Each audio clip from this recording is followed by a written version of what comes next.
Madame, Messieurs, bon début de semaine. Merci de suivre votre magazine kiosque de ce 3 avril 2023. Tout d'abord, les titres des journaux, les grandes lignes des journaux parus dans la capitale ce 3 avril 2023. Bien sûr, les journaux que nous avons reçus. L'agence congolaise de presse a écrit sécurité des nouveaux chefs nommés à la police nationale congolaise, toujours à sa une. L'ACP a également écrit sur l'agression du président du Conseil supérieur de l'audiovisuel et de la communication CESAC à Paris. Le bureau du CESAC a exigé des autorités françaises des sanctions sévères contre les agresseurs de son président Christian Bossembe. Africa News, la CAJ demande aux autorités de la France de rechercher, appréhender et juger, sanctionner les auteurs de ce forfait. Le potentiel qui aborde le même sujet. Le CESAC a porté plainte contre ce réseau et espère le refoulement de ces professionnels du chaos qui ne sont pas à leur premier forfait. Et puis, le potentiel toujours a écrit dans ces colonnes, sécurité sociale, élection, mission du gouvernement, Sama 2. Voilà, ce sont là les titres à la une de la presse ce matin. Madame, Messieurs, avec nos deux invités, Joseph Kongolo et Walter Couille, nous allons parler justement de l'agression du président du CESAC, Christian Bossembe, à Paris, en France. Le CESAC a porté plainte. C'est comme l'a écrit le quotidien Le Potentiel. Alors, un autre sujet ce matin, nous allons nous rendre à l'est de la République démocratique du Congo, précisément au nord Kivu, à Bunagana. Le 1-23 cède le terrain aux troupes ougandaises et interdit toute présence des unités des forces armées de la République démocratique du Congo. Il y a eu une mise au point des autorités gouvernementales, des autorités locales à ces sujets. Nous allons analyser ces sujets qui fait grand bruit depuis ce matin avec nos deux invités. Autre sujet, c'est les remaniements au sein de la police. Des ordonnances ont été lues le week-end aux antennes de la chaîne nationale du côté du chef de la police. Du côté de Kinshasa, par exemple, Sylvano Kassongo a cédé la place à Jean Bosco Kalenga pour ce qui est du commissariat de la police de la ville-province de Kinshasa. Alors nous allons analyser tous ces sujets avec nos invités. Joseph Kongolo, le premier invité. Bonjour. Bonjour madame. Bonjour à tous les téléspectateurs de CCTV. Bonjour aussi à Walter Couille que j'ai le plaisir de revoir aujourd'hui. Merci beaucoup, madame, pour l'invitation à ce débat de ce jour. Et votre co-débatteur, c'est bien Walter Couille. Bonjour, bon début de semaine. Bonjour, madame Gisèle. Bonjour à monsieur Joseph Kongolo, que je rencontre encore après plusieurs mois. Bonjour aux téléspectateurs de CCTV et puis aux auditeurs de la radio Liberté Kinshasa. Bon début de semaine à tout le monde. Voilà. Le président du Conseil supérieur de l'audiovisuel et de la communication, Joseph Kongolo, a été agressé à Paris. Il n'est pas la première personne. Hein.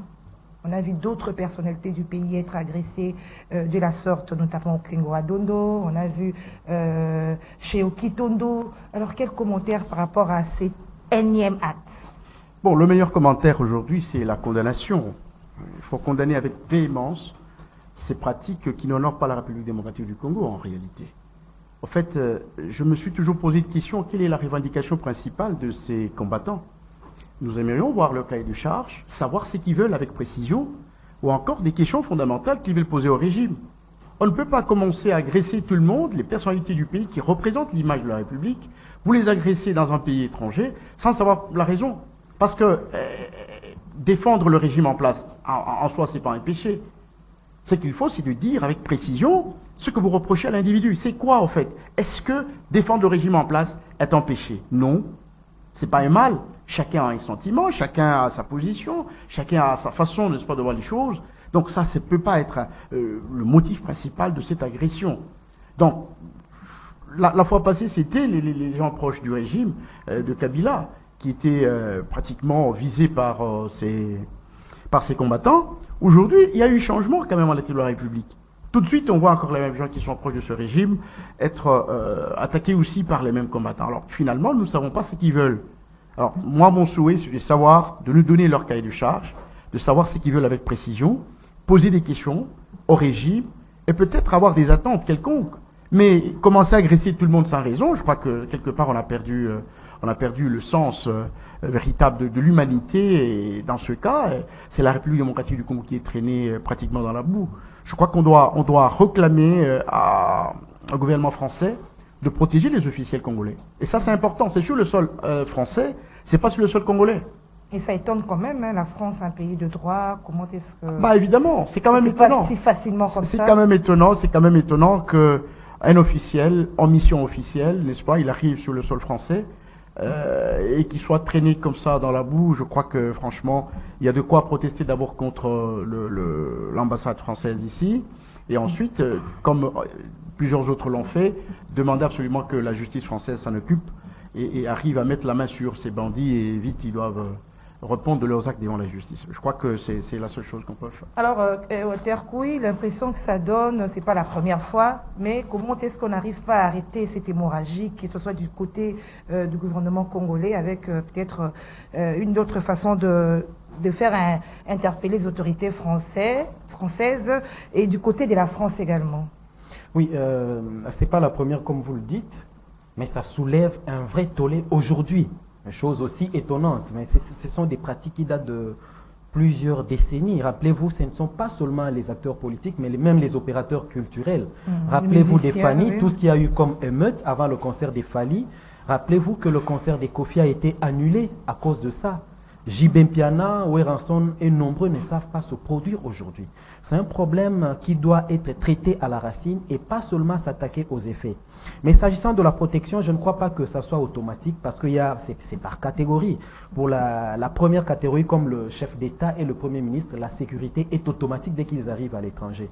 Mais pour les cas des autres ministres et autres, ils doivent faire la demande. Donc notre ambassade doit faire une demande par note verbale au ministère des Affaires étrangères de la République française sur place ou de tout autre pays. Et c'est à celui-là d'évaluer. Et d'ailleurs, ce n'est pas automatique qu'on vous donne une protection rapprochée quand vous vous retrouvez là. Ce qui fait que nombreux officiels venant de notre pays sont presque sans sécurité quand ils arrivent là. Pourquoi c'est arrivé à lui? Ça ne doit pas lui arriver parce que c'est un compatriote. Nombreux de ces gens qui posent pareil acte, pour la plupart, ne sont plus congolais. Ce sont des Français belges. Pour la plupart, ce ne sont plus de Congolais. Mais ils viennent revendiquer pour nous, Congolais, en posant des actes ignobles comme les actes qu'ils ont posés aussi bien contre Cheo Kitundu, Léonard Keo, Kengo Adondo, plusieurs autres à l'époque et aujourd'hui à Bosembe. Je me rappelle, il n'y a pas longtemps, Didier Boudimbo était en France. Parce qu'il traite Bosembe des collabos. Qui de Didier Boudimbo ou de Christian Bosembe plutôt est collabo? Christian Bosembe, c'est un journaliste qui travaillait jusqu'à la dernière minute à la RTGA. Est-ce qu'il est plus collabo que Didier Boudimbo qui a évolué depuis plusieurs années avec Félix Tshisekedi?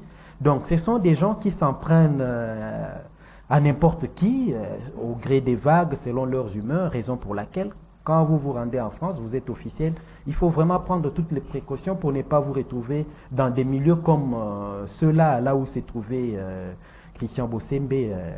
Il est libre de circuler où il veut, mais il faut prendre des précautions parce que la sécurité... Alors la responsabilité, c'est aussi notre ambassade du côté de la France qui devait peut-être... Madame Gisèle, je peux parler sans être contredit que nombreux de nos officiels vont à l'étranger sans saisir ni le protocole d'État, ni quand ils arrivent là-bas, ils ne saisissent même pas notre ambassadeur. Or, quand vous êtes officiel, vous allez dans un pays étranger, le minimum à faire, c'est d'abord de vous présenter à l'ambassade. C'est ça le minimum à faire. Mais malheureusement, nombreux de nos ministres et hauts fonctionnaires, ou hauts placés, hauts dirigeants, traversent les frontières sans arriver là où nous avons des ambassades. C'est un problème sérieux. Ça ne date pas d'aujourd'hui, ça date de très longtemps, mais c'est une pratique... qu'on doit bannir, ça doit s'améliorer. Il faut avoir un bon chargé de mission qui doit savoir comment planifier le voyage, quels sont les milieux que vous allez fréquenter et baliser en quelque sorte le chemin. Mais nous, on se promène comme si on allait à Gambela et on n'a pas besoin de quelqu'un qui balise le chemin. Non, ça ne se passe pas comme ça. Donc, s'il y avait une équipe d'avance, 2 ou 3 personnes qui savent jauger le terrain, savoir est-ce qu'ici ça va ou pas, je crois que ça nous éviterait beaucoup de désagréments. Parce qu'il est allé, il est non loin du siège de RFI, France 24, ainsi. Pourquoi pas trouver un hôtel autour de ces endroits-là? Pourquoi aller loin du centre-ville, se retrouver à la cité comme ça, sans garde du corps, presque démunis? Malheureusement, nous sommes habitués à ça. C'est vraiment triste, mais il faut que les choses changent parce qu'ils revendiquent quoi au juste? Vraiment. Apparemment, ils changent des camps. Hein. Quand il y a un autre avant, ils étaient hier, c'était pour l'UDPS qu'ils se Mm. battaient. Mm. Aujourd'hui, ils se battent pour qui? Posez-leur la question. On ne vous donnera pas une réponse claire. Tantôt, on dit que c'est pour Fayoulou. Certains, j'ai vu comme une photo qui défile, je ne sais pas, c'est la personne ou pas, avec un polo portant la mention de Fayoulou. Je me dis, est-ce que c'est le combat de Fayoulou qu'il porte? C'est une question, mais ce ne sont pas les vrais mobiles de leur combat. Ils ont d'autres objectifs que le vrai combat pour la démocratie, la bonne gestion ici chez nous au pays. Et pourquoi pas revenir vous battre ici? C'est ça aussi la question. Mais vous avez dit qu'ils ont changé de nationalité. Voilà. Alors laissez les Congolais parce que moi je ne pense pas que ces gens-là vont mieux se battre que les Congolais qui vivent ici en République démocratique du Congo. C'est nous seuls qui savons qu'est-ce que nous subissons. Qu'est-ce que nous devons faire pour changer ou transformer notre pays? Ce n'est pas des gens qui ont fait presque 20 ans à l'étranger, qui ne savent plus que le boulevard du 30 juin aujourd'hui, c'est 4 bandes, malheureusement. Alors tout à l'heure, là, vous disiez qu'il faudrait traiter le problème dans la racine. Hein? Oui, là, vous sous-entendez quoi? Traiter le problème à la racine parce que si je peux prendre pêle-mêle leurs revendications, ils disent souvent le pays est mal géré, il n'y a pas de démocratie, les autorités volent, parce que l'image qu'ils ont et que la population ici au Congo, c'est quand on voit un représentant de l'État, c'est voleur. Aussi, un élément important que j'allais oublier, ces gens-là ne sont pas différents de ceux qui sont ici. Est-ce qu'aujourd'hui, il est possible de voir un militant du MLC passer devant le siège de l'ECD ou celui de l'ECD passer devant le siège de l'UDPS sans se faire dégraisser ou celui de l'UNC passer devant le siège de l'autre partie de l'opposition? Ce sont les mêmes pratiques. Aujourd'hui, les militants de l'opposition, un militant de l'opposition ou du pouvoir avec l'effigie de son chef ne peut pas passer devant le siège du parti opposé.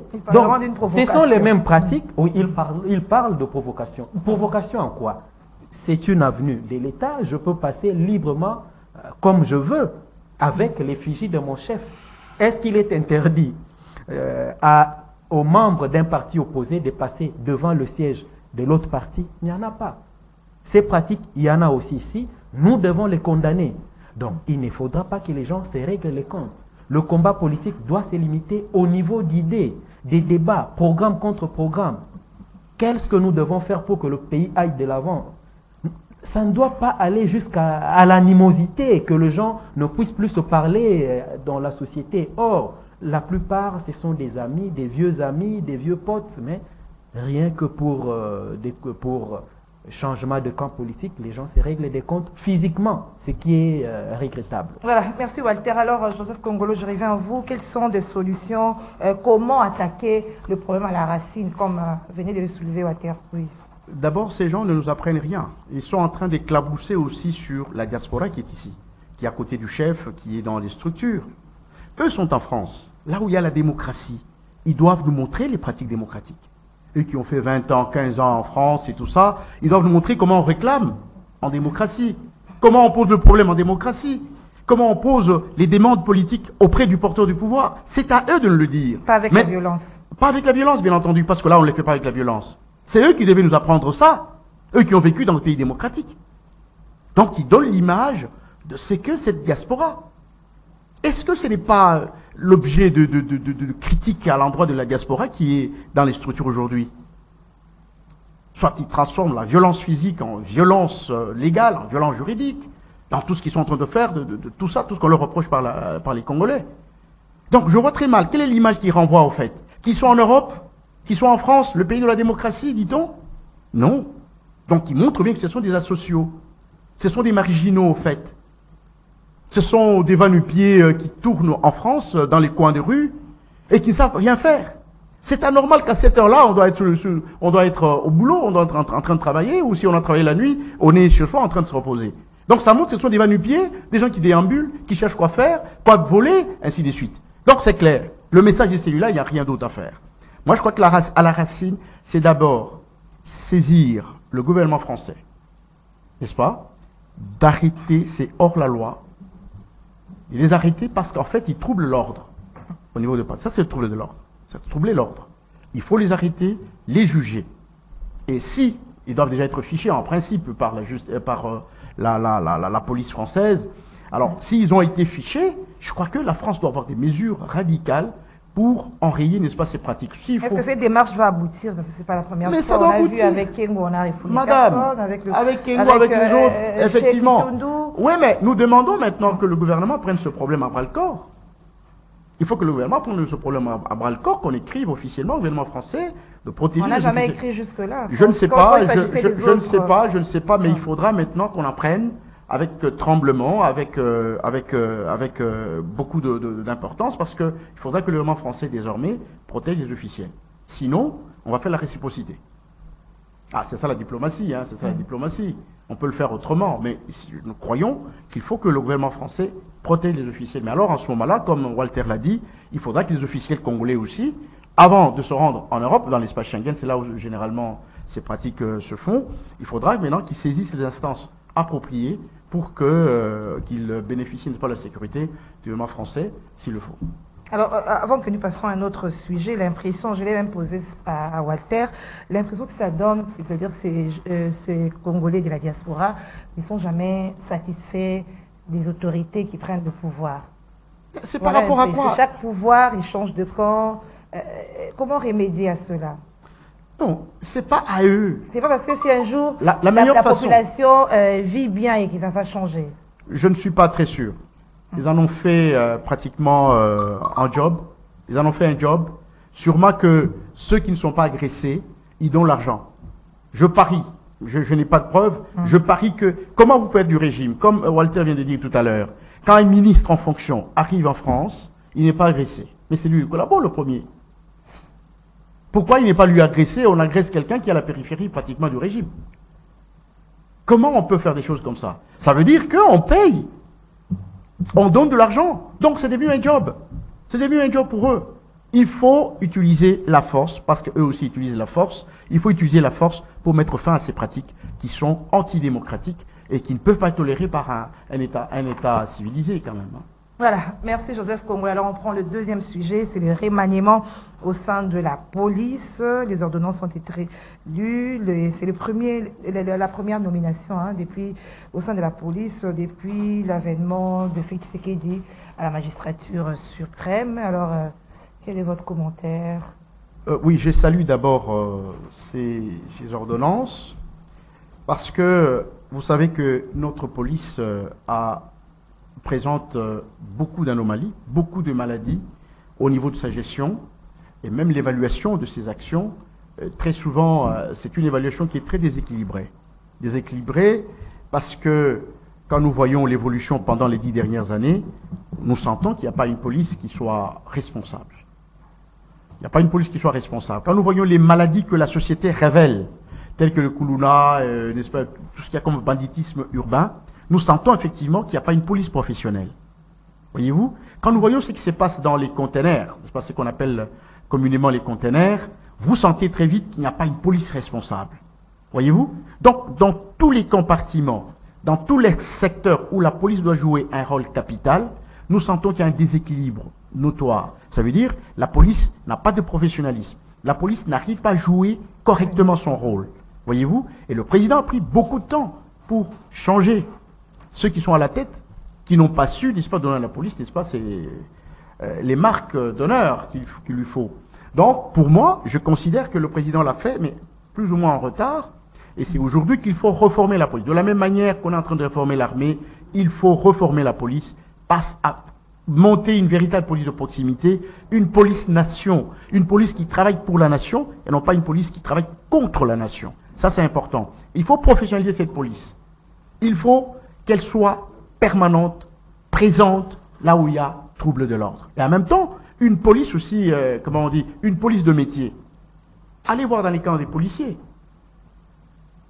Ils ne savent pas eux-mêmes mettre de l'ordre dans leur propre camp. Non, ça c'est pas une police responsable. Il faut qu'elle soit une police de métier, mais aussi, en retour, madame, il faudra que le gouvernement donne des moyens conséquents à cette police pour sa formation, mais aussi des moyens qu'il faut pour faire le travail qu'il faut. Il faut des moyens, il faut des véhicules, il faut d'autres moyens, n'est-ce pas, liés à la police, pour essayer de mettre de l'ordre dans la société. Nous sommes dans une société, n'est-ce pas, qui est caractérisée par la crise sociale. Et quand il y a une crise sociale dans une société, madame, il y a de l'animosité dans la société. C'est qu'il faut augmenter la capacité de la police pour pouvoir, n'est-ce pas, atténuer toutes les violences, n'est-ce pas, qui accompagnent une société en crise. Voyez-vous? Donc il faudrait une police professionnelle qui sait observer et qui sait anticiper, Et ça, c'est important. Voilà. Oui. D'abord, par rapport au profil, le casting fait là, vous êtes d'accord avec ça? Par exemple, dans la ville de Kinshasa, il y a Silvano Kasongo qui est parti. C'est Jean Bosco Kalenga qui prend à la tête du commissariat provincial, c'est ça, de la ville de Kinshasa. Avant de répondre à votre question, j'ai retenu deux mots très importants que Joseph Kongolo a prononcés. Il a parlé du recrutement et de police de métier. Nous n'avons pas une police des métiers. Je parlais il y a de cela 2 ans avec le général Silvano Kasongo, à l'époque directeur des écoles de formation des polices. Il m'a dit ce que le porte-parole de la police nationale me disait, qu'il y a un sérieux problème du personnel qui vient ou des volontés qui viennent pour le recrutement. Pour la plupart, ce sont des garçons ratés de nos sociétés, voyous, bandits, qui pensent se rattraper en intégrant la police. Or, oui, bien sûr, il faut de l'ordre, il faut des gens carrés, mais il faut aussi sélectionner les gens que vous recrutez parce que vous ne pouvez pas prendre des voleurs pensant qu'en devenant policier, ils feront mieux. Parce que, conséquence, quand il y a bouclage, quand il y a couvre-feu, vous voyez le comportement des policiers. Ils en profitent pour voler. Hein. Ils en profitent la plupart pour voler. Même quand il y a marche ou manifestation des opposants, nombreux se plaignent, on m'a volé le téléphone par des policiers, ils m'ont mis les doigts dans les poches. C'est ça, malheureusement. Donc, c'est un problème de société. Nous prenons ceux qui ont raté la vie, nos mauvais enfants, que nous pensons abandonnés au sein de la police ou des forces armées pour décharger les familles. Et je ne pense pas que ça doit se faire comme ça. On doit avoir au sein de la police des gens bien instruits, bien éduqués, qui savent lire et écrire. Parce que c'est aussi ça le travail de police. Vous allez porter plainte, c'est lui qui vous reçoit ne sait pas ce qu'il faut écrire. Mais il se fait appeler OPJ. Il vous demande l'argent pour le papier et le stylo. Alors que vous êtes agressé, vous voulez porter plainte. Il risque d'écrire autre chose. Hein, malheureusement. C'est un fait réel. Quand on le dit, ce n'est pas pour dénigrer la police, c'est une réalité de notre société. Et c'est comme ça dans toutes les corporations. Ce n'est pas seulement la police, même la magistrature et dans tous les domaines de la vie. C'est un problème qui touche toutes les couches de notre société. Il faut un vrai changement. Changer l'homme congolais pour que nous ayons, dans les années, les jours qui viennent, une excellente police, une bonne armée. Pour répondre à votre question, le casting, généralement, au regard de la liste que j'ai sous mes yeux, c'est à 60% OK, à mon avis. Mais je me suis posé la question sur quelques cas, mais je cite rapidement un seul, le général Silvano Kasongo. Il a été commissaire divisionnaire ici, donc commandant de la ville, police-ville de Kinshasa. Okay. Est-ce que la situation a changé pour se voir promu et devenir numéro 2 de la police nationale? Ah, on l'a promu. Il est maintenant le numéro 2 de la police nationale en charge de l'administration. Donc, il était provincial, il est maintenant national, le numéro 2 de la police nationale. Est-ce qu'il a bien travaillé ici dans la ville? C'est sur base des rendements qu'on en réalité, mais c'est comme ça. On ne passe de classe que quand on a bien travaillé. Est-ce que le travail a été bon pour qu'il soit promu à ce rang-là, grade et cette fonction-là? C'est la question. Je reste perplexe jusqu'à ce jour. Mais d'autre part, je ne dis pas que la faute incombe au seul général Silvano Kasongo, parce que le problème de Koulouna insécurité doit être résolu de manière transversale. Il peut bien arrêter, j'ai compté jusqu'à 1000 Koulouna de Kinshasa, les presque 5 dernières années envoyés à Kanyamaka CC, mais ce problème n'a pas été résolu parce que la solution est, à mon avis, transversale. On doit toucher plusieurs couches ou strates de la société pour venir à bout, pas de diminution ou élimination ou éradication totale, mais aller jusqu'à 70% de ce phénomène qui, demain, si ces gens-là deviennent armés comme en Afrique du Sud, comme aux États-Unis, ça sera très dangereux. Ils ne sont pas encore plus dangereux parce qu'ils n'ont pas d'armes. Mais le jour où ces gens auront des armes, vous serez incapable d'aller faire des courses en ville, vous serez incapable de vous déplacer la nuit. D'ailleurs, il y a certains actes, par exemple, plusieurs avenues autour de la commune de Lingouala la nuit, vous ne pouvez pas circuler. Comme à Makala. À Makala, c'est comme ça, alors que c'est dans la ville de Kinshasa. La police est des fois à côté, parce que la police a ses conteneurs presque dans tout ce qu'ils appellent les coins chauds. Mais quand vous les appelez au secours, ils vous disent quoi? Problème d'effectifs, nous n'avons qu'une seule arme, nous sommes à 5. Il faut aussi payer l'argent bien oui. avant. Alors la solution, comme Joseph Kongolo l'a dit, il faut d'abord bonne sélection, bonne formation, équipement et motivation. Je cite un autre cas plutôt. Allez aujourd'hui au camp Lufungula, au camp Mobutu, pour ne citer que ces exemples-là. Est-ce que vous ou moi sommes aujourd'hui conscients que nous pouvons envoyer nos enfants à la police? Moi, personnellement, je dirais je ne le ferai pas. Oh, il va souffrir. Oui, je ne le ferai pas. J'ai un frère, j'ai un cousin qui sont dans l'armée. Je pense que ça suffit. Je pense que ce sont les derniers parce que dans ces conditions-là, c'est très compliqué. Il faut améliorer les conditions pour que quelqu'un, quand il y va, parce qu'il prête serment, il travaille sous le drapeau. C'est pourquoi, des fois, quand on vous a... Non, policier à Koselinga, on a écouté que le policier... Oui, parce que ce sont des gens assermentés. On suppose que quand ils parlent, c'est la vérité, ils ne doivent pas mentir. Mais est-ce que c'est le cas? Malheureusement, ce n'est pas le cas. Donc, bonne sélection, bonne formation, motivation, équipement et les mettre dans des conditions pour qu'ils rendent le meilleur d'eux-mêmes. Parce que s'il est au travail, on l'appelle pour venir acheter l'aspirine pour l'enfant qui est malade à la maison. Voyez dans quel état, alors qu'il doit régler la circulation routière, ça ne sera pas bon. Je me rappelle quand on grandissait il y a quelques années, au camp Bateke à Matete, il y avait un champ de tir, il y avait une école où on formait les sous-officiers, mais si vous allez aujourd'hui, ça n'existe presque pas. On a loti, on a morcelé, le champ de tir n'existe plus. Ces gens conforment, mais ils apprennent ou ils doivent toujours aller à Kassangoulou pour s'exercer à tirer. Donc ce sont toutes les questions qu'on doit se poser. La réforme, on doit le reconnaître, aussi bien dans l'armée que la police a échoué. Monsieur Joseph Kongolo a parlé de la réforme. Non, à la police, il y avait aussi la réforme, mais qui avait déjà échoué. La police de proximité avec la France, elle est venue. Je me rappelle, il y avait une équipe des Français qui était ici pour aussi bien nous aider à créer l'unité appelée police de proximité. Et il y avait une autre équipe qui était là pour à l'époque, c'était Pire, qui a migré aujourd'hui à la Légion nationale d'intervention.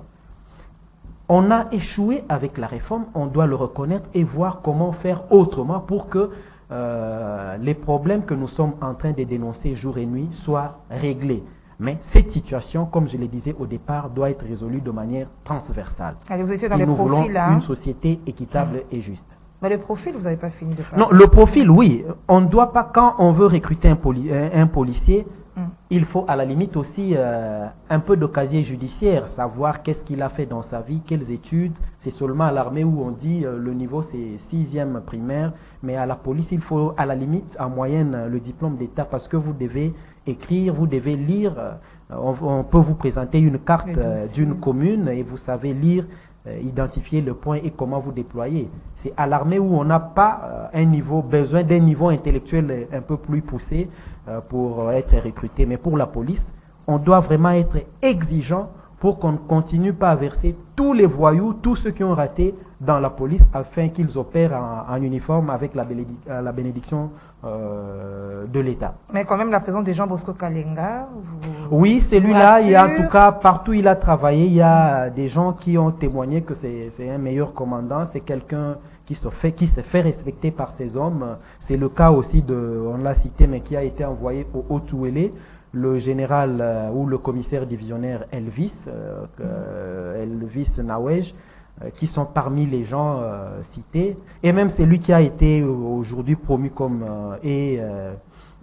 promu au dernier grade de la police et aussi qui devient commissaire général de la police. Le général Alonga Boni, c'est quelqu'un que je connais de très très très bien pour ce travail-là. Voilà, mais supposons que au-delà de ces moyens, de ces nominations, il y aura les moyens qui vont accompagner le travail, leur assigner. Parce que s'il n'y a pas de moyens qui les accompagnent, on sera là. Il n'y aura pas de bons résultats. Il n'y aura pas de bons résultats. Voilà, alors Joseph Kongolo, il y a quelqu'un qui a dit qu'à Kinshasa, il faut qu'il y ait un opérationnel et non un administratif. Il faut trop de théories parce qu'il y a trop de problèmes à Kinshasa. Quelle doit être la priorité pour la ville de Kinshasa, par exemple? Bon, d'abord, pour revenir sur la police d'abord en général, avant de revenir à votre question, c'est que la police, c'est un instrument de sécurité pour la République. Un instrument pour rétablir l'ordre dans la République. Je me rappelle quand j'étais petit, j'ai vu la police des mœurs. J'ai vu la police d'hygiène. Je les ai vus, moi, travailler. Chaque week-end, ils venaient contrôler dans chaque parcelle pour voir si les toilettes sont en bonne et due forme, si la parcelle elle-même est propre. Ça, c'était fait. Et que chaque membre de la parcelle, de la famille, était connu à la police. Ça, c'est un service qui est parallèle avec la police. Hein. Je crois que c'est le service d'État, service, je ne sais pas comment on appelle ça à la commune, l'État civil, je crois. Donc, on fait des recensements. Chaque mois, on fait des recensements. Voyez-vous? Et il y avait une police d'hygiène et une police des mœurs. C'est-à-dire, moi-même, j'ai déjà été arrêté à 19h. J'étais tout petit. On m'a arrêté à Lubumbashi. Parce qu'à cette heure-là, un mineur ne peut pas être sur la voie publique. J'ai vu ça. Et quand ma mère est allée à la commune, elle a payé. On m'a donné une voiture pour m'amuser. J'étais tellement bien gardé. Et on m'a donné à manger. J'avais une voiture pour m'amuser et tout ça. Quand la maman est arrivée, elle a payé. Parce qu'on ne peut pas laisser l'enfant à cette heure-là. Je crois que la police d'aujourd'hui, et ça, je m'adresse au ministre en fonction, c'est Peter Kazadi, que nous avons besoin de voir cette police d'hygiène. Nous avons besoin aussi de voir cette police des mœurs. Nous avons besoin de voir ça. Si vous n'avez pas suffisamment d'éléments, eh bien, recrutez, comme Walter vient de le dire tout à l'heure, en suivant un profil précis, et des filles, et des garçons, mettez dans la police et formez-les comme il se doit. Vous allez voir qu'on va mettre de l'ordre. Et même le Koulouna ici va diminuer sensiblement. Quand on saura que tel habite à tel endroit, dans telle parcelle, eh bien, il y aura une dissuasion pour tous ces gens qui sont en train de semer du trouble pratiquement dans la société. Donc nous demandons au ministre, n'est-ce pas, de restaurer toutes ces polices. Et la police de roulage, il faut la remplacer totalement.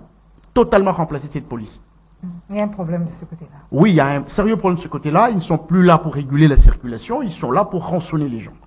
En tout cas, dans la majorité des cas, ils sont là pour rançonner les gens. Je fais une expérience chaque jour. Parce qu'il y a un problème de moyens aussi. Madame, je fais l'expérience chaque jour. Quand les gens de la présidence de la République mettent de l'ordre sur la route de la Rive jusqu'à Kitambo, vous voyez que ça coule. Mais quand c'est eux, je vous dis, franchement, vous pouvez faire 1 heure, 2 heures sur la route avant d'atteindre la ville. Non, là, c'est un problème. Donc, vous comprenez très vite qu'ils sont là, la main tendue, et tout le temps en train de saluer les amis. Tous les chauffeurs sont les amis de roulage. Donc, il y a un problème à ce niveau-là. Ça, c'est la première chose. Deuxièmement, il faut rétablir les principes généraux de la police, le remettre aux standards internationaux. Madame, nous avons environ, combien, 15 millions d'habitants sur la ville? C'est ça? On parle de 15 millions d'habitants. Mais un policier, c'est pour combien d'habitants, finalement? Un policier, c'est pour combien d'habitants? Nous en avons combien sur la ville? Et un habitant, c'est combien d'habitants pour un policier? Vous ne pouvez pas contenir toute cette masse avec 200 policiers sur la ville, avec 2000 policiers pour 15 millions d'habitants. Donc, il faut recruter, former et remettre cette police, n'est-ce pas, aux standards internationaux. Je crois qu'on pourra résoudre autant soit peu, n'est-ce pas, les problèmes qui sont très virulents pratiquement dans la société et qui empêchent même la mobilité de la population, qui empêchent la quiétude. Et tout cela, ça peut se calculer en termes de pertes en argent. Donc, je crois que le ministre qui vient d'entrer doit reformer cette police et lui donner les marques pour devenir une police aux standards internationaux. Alors, la priorité par rapport à la ville de Kinshasa, c'est ça ma question. D'abord, la priorité, c'est moyen, d'abord tout ce que je viens de dire. Ça, c'est vraiment la première priorité. Deuxièmement, nos policiers n'ont rien. Quand vous les mettez là où il y a les Koulouna, ils fuient. Parce que, premièrement, ils n'ont pas suffisamment de matériel pour résister, n'est-ce pas, à la violence des Koulouna. Deuxièmement, même quand ils ont les matériels, ils ne savent pas l'utiliser. Parce que le Koulouna, il n'est pas dit qu'il faut seulement tirer dessus. Ils n'ont pas seulement le matériel pour le faire. Et je crois qu'il y a un travail de fond qu'il faut faire, madame. Il faut un travail de fond. Il y a certaines personnes qui disent que le nouveau venu doit un peu travailler à la méthode des Kanyama. Bon, Kanyama, je ne sais pas s'il a bien travaillé lui aussi, parce que tout ce que nous réclamons aujourd'hui, nous l'avons trouvé. Kassongo a trouvé ça. Il avait quand même atténué ses phénomènes. Oui, mais il a atténué pour un temps. C'était pas ça l'objectif. Le Koulouna est enrayé. Vous comprenez? Le Koulouna doit être enrayé en principe. Parce que généralement, ils sont connus. On sait les désigner comme ça. Donc, ce sont des gens qui font enrayer. Moi, je ne pense pas que Kanyama a réussi. Kanyama a bousculé tout simplement, mais en réalité, il n'a pas réussi. C'est que Kassongo est en train de faire, bon, je ne sais pas si c'est Kassongo ou si c'est le Kassongo de la police ou le Kassongo du service national.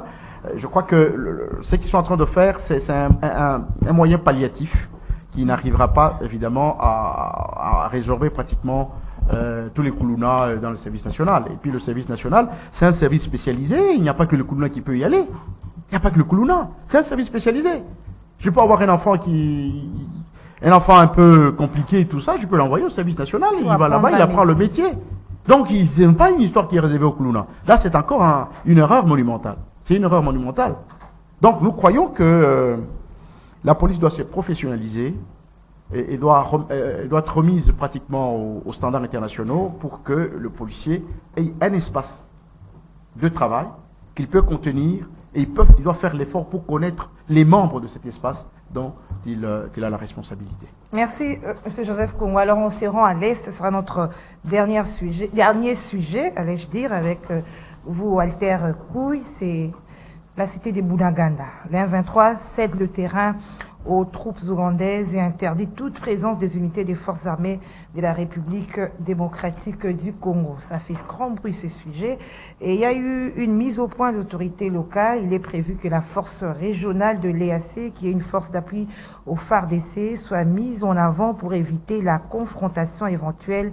Alors, au fur et à mesure des retraits du 1-23, les FARDC prendront le relais du 1-23. Beaucoup trouvent ça un peu bizarre de voir que les 23 cèdent la place à la force régionale, au lieu que les FARDC plutôt prennent... il y a beaucoup de craintes par rapport à cela. Quel est votre point de vue? Au-delà de la clarification que tous attendons du gouvernement central, c'est de coutume que quand une rébellion qui accède ou qui applique les résolutions quitte un territoire, ce n'est pas directement l'armée qui vient prendre le terrain. Il y a une force transitoire. Je crois, à mon avis, que c'est à ça que nous avançons ou que nous sommes en train d'évoluer. Il ne faudra pas que Willy Ngoma continue de manipuler la population, parce que je l'ai moi-même écouté dire que on s'est convenu que les FARDC, il cite et d'autres forces ne doivent pas mettre pied sur les territoires que nous cédons. Parce que s'ils osent, c'est qu'ils violent les accords et nous allons les engager. Non, ça, ils ne doivent pas se moquer de la communauté est-africaine ou même du peuple congolais. Le territoire, il est congolais. Je crois que c'est une période transitoire. Le M23 se retire, les forces de l'EAC occupent en attendant que comme on dit en jargon militant, on dit le nettoyage de la situation de l'espace pour que les FARDC arrivent, parce que nous ne sommes pas un pays divisé pour qu'on dise aujourd'hui que la partie Est ou le territoire de Rutshuru ou une partie de Massissi seront occupés par la communauté est-africaine. C'est nulle part dans les différents accords, que ce soit le protocole de Luanda ou le processus de Nairobi. Nulle part il a été dit que cette partie est cédée à la communauté au pays de la communauté de l'Afrique de l'Est. C'est nulle part dit. C'est un processus. Il y aura cantonnement, bien sûr. Et après, le gouvernement congolais va regagner l'ensemble du territoire.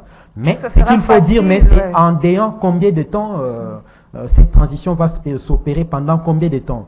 J'ai aussi vu hier une unité de l'armée ougandaise arriver avec des pelleteuses mécaniques.